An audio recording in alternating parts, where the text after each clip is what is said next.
Chicago Sky, y'all stink, bro. Y'all, look, there's trash and then there's trash. You know what I'm saying? But look, man, the Chicago Sky got destroyed by the Stud Buds. Everybody watches the Stud Buds. Shout out to Courtney Williams and Tisha Heiderman, man. Listen, Stud Buds stood on business today. Nafisa Collier stood on business today. They destroyed the Chicago Sky. In a recent giveaway show, Angel Reese distributed 9 giveaways, exactly like Oprah. A ball is given to you. A ball is given to you. Oh, and the Stud Buds didn't just appear. The court was transformed into their own little comedy club as they let their hair down. It wasn't a game. Real time, it was a blooper reel. Stay tuned if you've ever wondered what happens when confidence and anarchy collide. The fire is still blazing from this intense basketball brawl. Reese had 9 turnovers. Yo, listen, y'all got to stop with this point forward foolishness, man. Let's take a look, man. Hold on, man. Y'all be wildin'. Y'all be wildin', son.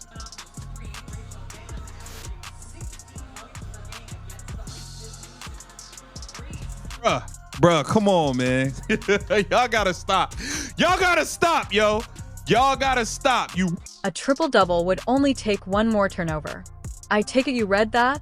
Angel Reese was on the verge of becoming the most famous basketball player ever.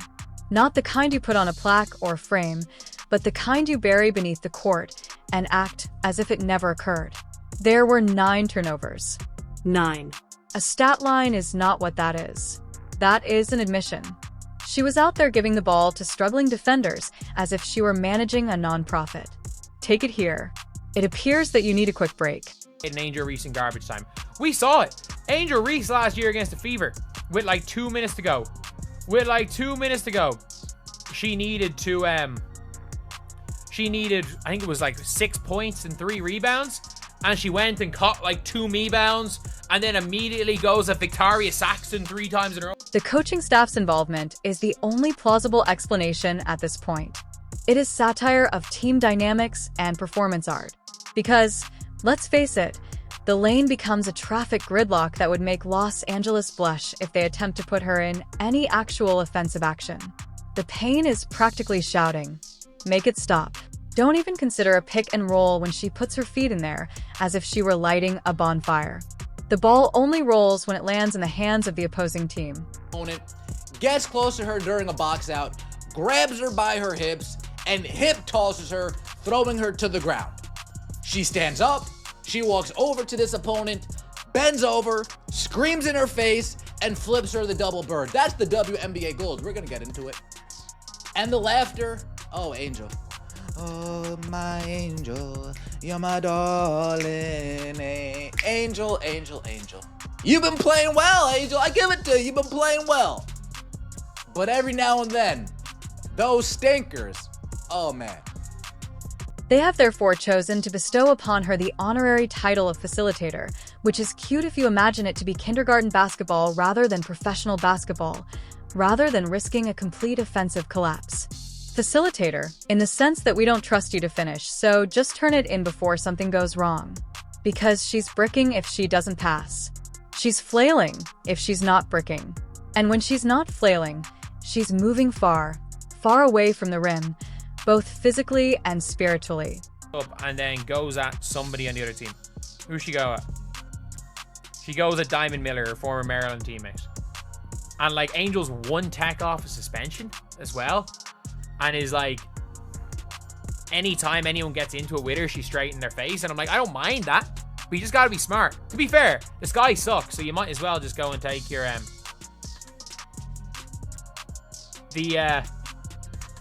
I'll say it. Bad games aren't the only thing anymore. This is the equivalent of a government cover-up in basketball. Everyone is thinking it, but nobody wants to express it aloud. Reese is truly terrible. Not a terrible night. Not a learning curve for novices. Horrible. We are conversing. She's on the floor, but why horrible? Some garden gnomes have more dexterity than others. Some scarecrows have more trustworthy hands. Still, she is blocking the offense like a piece of chewed gum in a vending machine slot. Heaven forbid though, that she be benched. Oh no, admitting defeat would be that. That would entail ending months of pointless highlight reels and PR jargon. The masquerade would then come to an end. As colleagues cut and duck around her like it's a fire drill, let her stand at the top of the key and make motions as though she's directing traffic. She isn't setting anything up, spoiler alert. She is merely creating plays for the blooper reel. Undoubtedly, the ball will end up somewhere, but usually to someone wearing the incorrect color jersey. Thought she was turning her season around. Just when I thought Angel Reese was graduating from pretend basketball player to make-believe basketball player, the level where it's almost believable that Angel Reese is a basketball player. Just when I thought Angel Reese would pull through in the clutch and do America a favor. With a win last night against the Minnesota Lynx, Angel Reese would have become the most popular player in the WNBA dump. Well, Casey, that's simply not possible. Caitlin Clark will always be the most popular player in the WNBA. The worst aspect is that you can watch how the players adapt to her limits in real time. Pay attention to the distance. Observe how teammates pause before approaching her, as if attempting to dodge a black hole. Nobody wants to be the next victim of a surprise dribble off the foot, a late screen, or a wayward pass. They seem to be using a live grenade to run plays. Chemistry isn't involved here. This is surviving. This is a rich irony. Despite all the talk about championship DNA, tenacity, and leadership, Rhea's turned into the very thing holding the team back. And not in a way that stabilizes well. Nobody knows how to swim, and we're sinking. As if having 9 turnovers isn't a serious problem, but rather a complete identity issue in basketball. As though placement, rather than merely being in the way, is what happens when you stand in the dunker spot while your teammate is double-teamed. Rhea is now solely helping the other team with their quick breaks. She doesn't initiate games.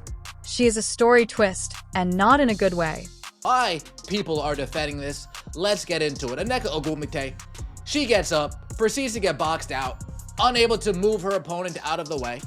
Nneka Ogwumike retaliates, grabs her by the hips, throws her to the floor, stands over her, screams on her, flips her the double bird.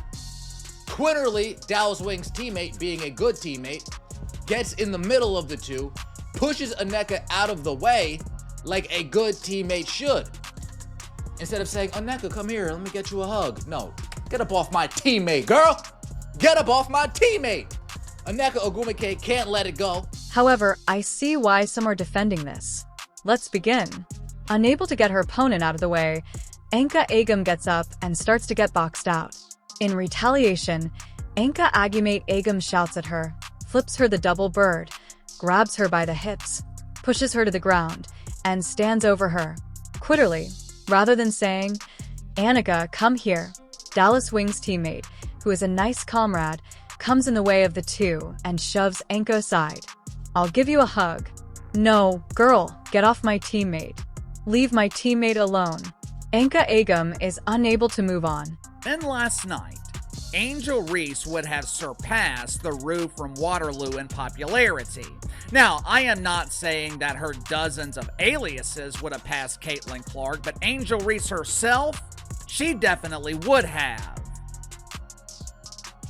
Going into the game last night, Cheryl Reed, the head coach of the Minnesota Lynx, she told the doofus duo who refer to themselves as stud buds, she told them if they lost this game to the Chicago Bravado, they would no longer be allowed to stream on Twitch. When opposing teams begin to bait her as though she were a weak link in a fence, you know something is wrong. They want a ball to be for her. They hope she comes into contact with it. From the sidelines, you can just hear the other coach muttering, "Let her cook." The kitchen is on fire, and the meal is uncooked in the middle, as everyone knows. We haven't even discussed transition defense yet. It's like watching someone attempt to jog in flip-flops when you watch her scramble back after a turnover. Technically, there is movement, but it is primarily ornamental. Body language speaks for itself. Anger without concentration, intensity without urgency, and feelings without outcomes. Thus, we return to the coaching staff. They are aware. They must be aware. You don't just happen to run across that many offensive blackouts and say, yes, please, more of that. This is a denial-based tactic. They've decided to take the easiest route, utilize her as a ruse, refer to it as development, and hope that nobody pays too much attention to the stat sheet. However, the facade persists. Ambiguous praise during press conferences and dramatic slow-motion videos on social media posts just before the turnover. Lads, Angel Reese is currently about to be suspended. She has 7 technical fouls on the season. And if this was last season, in a 44-game season, she would have already been suspended. And it is genuinely one of the funny things about this is that her fans are arguing that none of the techs are warranted.